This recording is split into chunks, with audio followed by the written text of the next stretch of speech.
આજે અમે અત્યારે અહીંયા આ રાજપીપળાની જિલ્લા અદાલતની બહાર ઊભા છીએ. માનનીય ધારાસભ્ય શ્રી ચૈતરભાઈ વસાવાને પોલીસ દ્વારા અત્યારે અહીંયા કોર્ટમાં રજૂ કરવામાં આવ્યા હતા.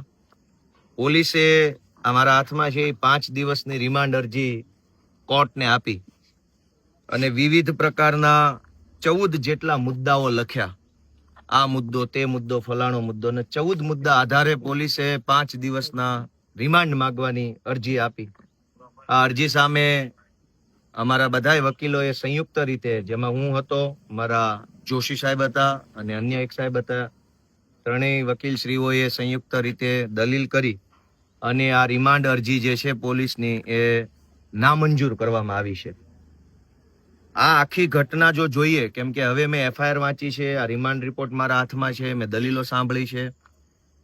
આ આખી ઘટના ફરિયાદીએ લખાવ્યા પ્રમાણે બની તો નથી જ, આવું કંઈ બન્યું નથી, ઉપજાવી કાઢેલી વાત છે. પણ ધારો કે કદાચ દલીલ ખાતર એમ માની લઈએ કે ઘટના સાચી બની છે, તો પણ શું બની છે કે એક સરકારી મીટિંગ છે તાલુકા પંચાયતની કચેરીમાં, એમાં પ્રાંત અધિકારી બેઠા છે, તાલુકા પંચાયત પ્રમુખ બેઠા છે, ધારાસભ્ય બેઠા છે, બીજા અધિકારીઓ બેઠા છે.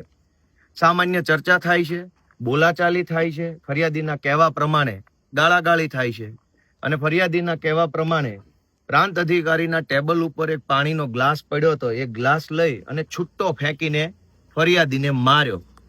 ફરિયાદીએ એફઆઈઆરમાં લખાવ્યા પ્રમાણે જ્યારે એ ગ્લાસ છૂટ્ટો ફેંક્યો ત્યારે ફરિયાદી જે હતા એના માથા ઉપર પોલીસે આમ આડો હાથ રાખી દીધો, એટલે ફરિયાદીને ગ્લાસ વાગ્યો નથી, આવું એફઆઈઆરમાં લખ્યું છે. હવે આ આખી ઘટનાને સાચી માની લઈએ તો આમાં જાનથી મારી નાખવાની કલમ ક્યાં આવી? છૂટ્ટો ગ્લાસ માર્યો, એ ગ્લાસ કોઈને વાગ્યો જ નથી, તો આમાં માણસની મરી જવાની સંભાવના ક્યાં આવી? 307 એટલે કે નવી કલમ એની જે છે 109/1 કાઉન્સમાં, એ જાનથી મારી નાખવાની કોશિશ કરવાનો ગુનો છે. પણ છૂટો ગ્લાસ માર્યો અને વાગ્યો કોઈને નથી, તો જાનથી કેમ મરશે માણસ? અને મરવાનો નથી, મરવાની કલમ કેવી?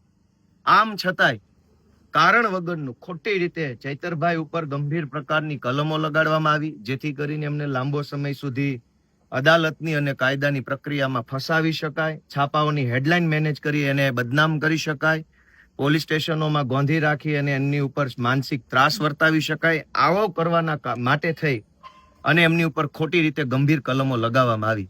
હકીકત તો એ છે કે ચૈતર વસાવા જ્યારથી ચૂંટણી જીત્યા છે ત્યારથી માત્ર આદિવાસી સમાજ નહીં, ગુજરાતભરના યુવાનો માટે, મહિલાઓ માટે સતત અવાજ ઉઠાવે છે. વિધાનસભાથી લઈ સડક સુધી જ્યાં બોલવું પડે, જે રીતે બોલવું પડે એ રીતે બોલી અને લોકોને જગાડવાનું કામ ચૈતરભાઈ વસાવા કરી રહ્યા છે, લોકોને મદદ કરી રહ્યા છે, લોકોને હિંમત આપવાનું કામ કરી રહ્યા છે. એ વાત ભાજપને ખટકે છે અને એટલે થયું એવું કે આ કહેવાતી જે ઘટના બની છે ગ્લાસ ફેંકીને મારવાની, એ ઘટના 12 વાગ્યા આસપાસ બની એવું કહેવામાં આવે છે કાગળ ઉપર. ઘટના બન્યા પછી સૌથી પહેલા પોલીસ સ્ટેશને ધારાસભ્ય ચૈતર વસાવા પોતે ગયા. 1:30 વાગે ચૈતર વસાવા પોલીસ સ્ટેશને ગયા. પોલીસને એને પોતાની ફરિયાદ આપી કે મારી સાથે આવું બન્યું છે. પોલીસે ફરિયાદ અરજીના સ્વરૂપમાં લખી લીધી, પણ એફઆઈઆર ન કરી અને ચૈતર વસાવાને એરેસ્ટ કરીને બેસાડી દીધા. જે માણસ પહેલો એફઆઈઆર લખાવા ગયો એને પોલીસે પકડી લીધા અને સાંજના 6 વાગ્યે એફઆઈઆર થઈ. આ જે ગ્લાસ ફેંકવાની ઘટના છે એની એફઆઈઆર સાંજે 6 વાગ્યે થઈ. ચૈતર વસાવાને 1:30 વાગ્યે પોલીસે પકડી લીધેલા. ઓન પેપર એની એરેસ્ટ સાંજના 7 વાગ્યે બતાવવામાં આવી. અને આ બધું જ કોના ઈશારે થયું? ભાજપ વાળાના ઈશારે. ચૈતર વસાવાએ પોતે ફરિયાદ આપી છે પોલીસમાં, એની ઉપર તો એફઆઈઆર નથી લખાણી. અને એનાથી વિશેષ કે હું જયારે અહીંયા વકીલ તરીકે આવ્યો તો પહેલા તો મને પોલીસ સ્ટેશને મળવાનો જ આવવા દીધો. મેં પોલીસને કીધું કે હું વકીલ છું, વકીલને અધિકાર મળેલો છે, વકીલ છે એ કાયદા પ્રમાણે, એડવોકેટ્સ એક્ટ પ્રમાણે કોર્ટ ઓફિસર છે અને માત્ર કોર્ટની અંદર નહીં, કોર્ટની બહાર ગમે ત્યાં વકીલ છે એ કોર્ટનો અધિકારી છે. વકીલને રોકી શકાય નહીં. ત્યાં હું એલસીબીની ઓફિસે ચૈતરભાઈ અમારા ક્લાયન્ટને હું મળવા માટે ગયો તો મને પીઆઈ અંદર નો આવવા દીધો. મેં એમને કીધું કે હું વકીલ છું, તમે મને રોકી નહીં શકો, તમારે મને કોઓપરેટ કરવું પડે. અહીંયા જયારે અમે આવ્યા તો અહીંયા આ અદાલત છે. હવે ગુજરાતનો વકીલ અદાલતમાં નહીં જાય તો હવે તો ક્યાં જવાનું? પોલીસ સ્ટેશન નહીં જવા દો, રોડ ઉપર નહીં ઉભા રહેવા દો, વકીલને અદાલતમાં નહીં જવા દો. અહીંયા ચૈતરભાઈને રજૂ કરવાના હતા. હું એમના કેસમાં વકીલ છું, વકીલાત પત્ર પર મારી સહી છે. પોલીસને હું કહું છું કે હું વકીલ છું, અને એવું નથી કે હું કહીશ તો જ પોલીસને ખબર પડશે. એને ખબર છે ગોપાલ ઇટાલિયા કોણ છે, ગુજરાતમાં વકીલ છે, ધારાસભ્ય છે, યુવાન છે, શું છે, છતાંય જબરજસ્તીથી મને રોકે છે. અને જયારે મેં એમ કીધું કે આ ભાજપની અદાલત નથી, આ કાયદાની અદાલત છે, આમાં જવાનો મને હક છે, તો ત્યાર પછી ઉપર ફોન કરીને જે ભાજપ વાળાની પાસેથી પરમિશન લીધી હોય રામ જાણે, પછી મને જવા દીધો. દોસ્તો, આ તાનાશાહીની હદ છે કે એક તો ધારાસભ્ય કક્ષાના માણસને જબરજસ્તીથી ખોટા ગુનામાં ફસાવી દેવાનો, કાયદાની પ્રોસેસમાં અટવાડી દેવાનો, ઉપરથી એના વકીલને અદાલતમાં નહીં જવા દેવાના, જેથી કરીને વકીલ હાજર ન રહે તો જામીનની પ્રક્રિયા ન થાય, રિમાન્ડની પ્રક્રિયામાં વકીલ ન હોય તો રિમાન્ડ મળી જાય. આટલી હદે દાદાગીરી, આટલી હદે તાનાશાહી ભાજપના માણસો કરી રહ્યા છે અને પોલીસની આડમાં કરે છે. પોલીસ તંત્રને અમારી વિનંતી છે કે તમારું શોષણ થઈ રહ્યું છે ભાઈ. ભાજપની સરકાર પોલીસ તંત્રનું શોષણ કરે એટલું તો કોઈનું નથી, તો શા માટે ભાજપની આવી રીતે આપણે કામગીરી કરવી જોઈએ? આજે આ રિમાન્ડ અરજીમાંથી હું 2-3 વાત વાંચી સંભળાવું તમને કે પોલીસે જે રિમાન્ડ અરજી મૂકી છે એમાં એને પહેલા નંબરનો મુદ્દો એવો લખ્યો છે કે ચૈતર વસાવાએ કાચના વજનદાર ગ્લાસ વડે મારી નાખવાના ઈરાદે આ કામના ફરિયાદીને છૂટ્ટો મારેલ છે. જે કાચનો મજબૂત ગ્લાસ, આ વાક્ય શું કહે છે કે કાચનો વજનદાર ગ્લાસ વડે મારી નાખવાના ઈરાદે.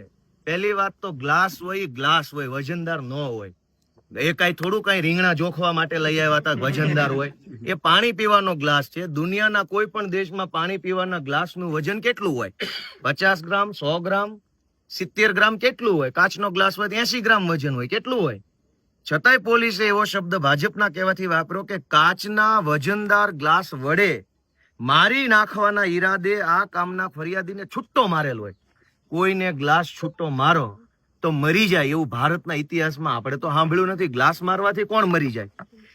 ગ્લાસ મારવાથી માણસ જાનથી મરી જાય. પોલીસને એવું લાગતું નથી કે હાસ્યાસ્પદ વાત લખીને આપણે અદાલતમાં જઈ રહ્યા છે, પણ એમાં ભાજપ વાળા કે એટલે લખી નાખે કાચનો મજબૂત ગ્લાસ. એટલે કેવો મજબૂત, એટલે કેવો ગ્લાસ આવે? તમે સમજો કે આખી એફઆઈઆર માં ગ્લાસ ગ્લાસ, કાચનો ગ્લાસ, મજબૂત ગ્લાસ, વજનદાર ગ્લાસ, સ્ટીલનો ગ્લાસ, આવું જ લખ્યું.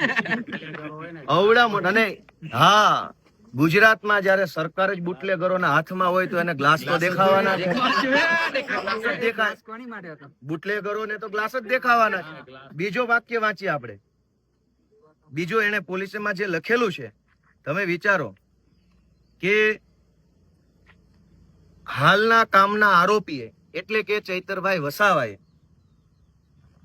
પ્રાંત સાહેબની ઓફિસમાં ચાલુ મીટિંગમાં આવું કૃત્ય કરેલ છે.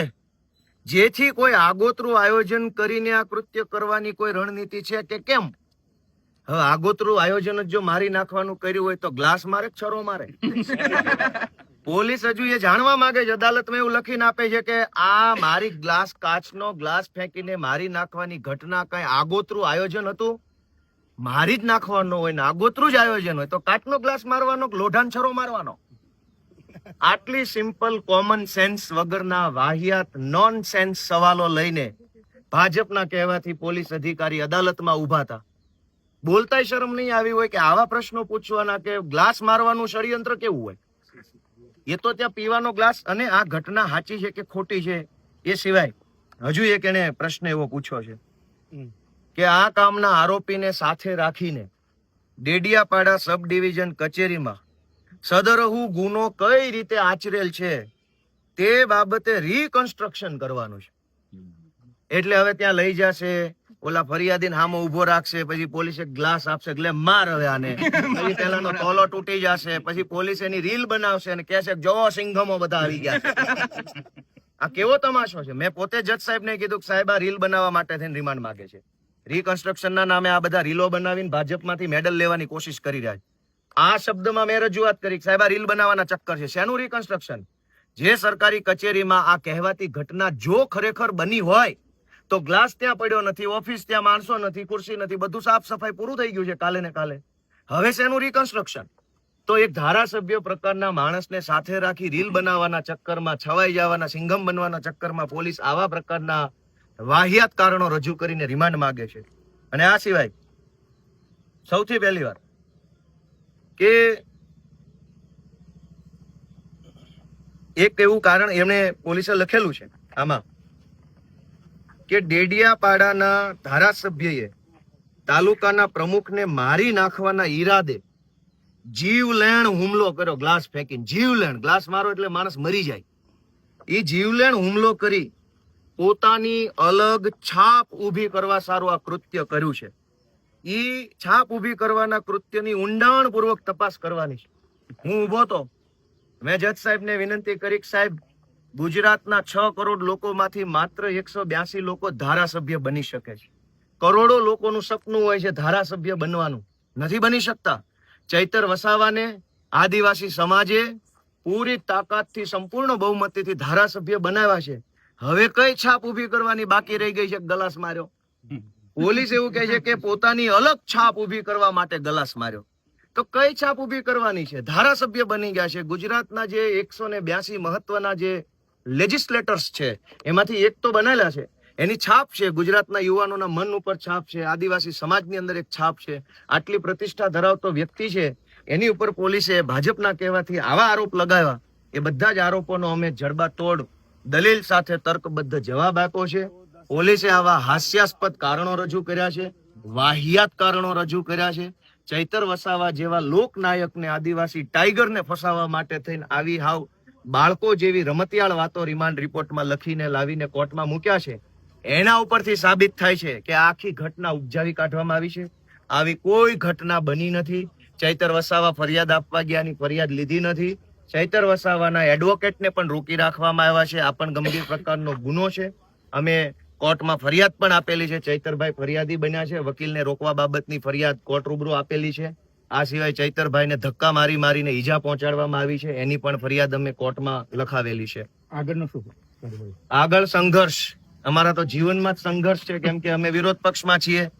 ભાજપના માણસો બળાત્કાર કરે તો પોલીસ એને મેડલ આપે છે. ભાજપના માણસો ડ્રગ્સ વેચે તો પોલીસ એને સલામ મારે છે. ભાજપના માણસો જમીનો પચાવી પાડે તો પોલીસ એને વાહવાહી કરે છે.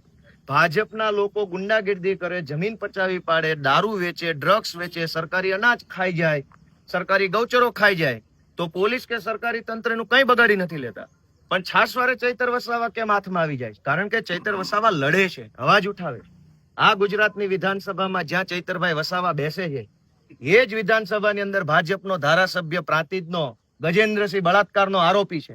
ગુજરાતની પોલીસમાં એવી હિંમત નથી કે એને એરેસ્ટ કરીને જેલમાં મોકલી શકે. આ ગુજરાતની અંદર મનરેગાનું કરોડો રૂપિયાનું કૌભાંડ થયું. અહીંના સાંસદ મનસુખ વસાવાએ પોતે કીધું કે ભાજપના માણસોએ હપ્તા લીધા છે. કા નર્મદા જિલ્લામાંથી પોલીસ અધિકારીઓ ભાજપના લોકોને મનરેગામાં એરેસ્ટ નથી કરતા. ચૈતર વસાવા લડે છે, યુવાન છે, અવાજ ઉઠાવે છે તો બધાની આંખમાં ખટકે છે. એટલે અમારી વિનંતી છે કે ગુજરાતની જનતા સાથ આપે, સહયોગ આપે. ગોપાલભાઈ, કયા ભાજપના નેતાના ઈશારે આ ફરિયાદ થઈ છે? ચાલો આવો સાઈડ માં.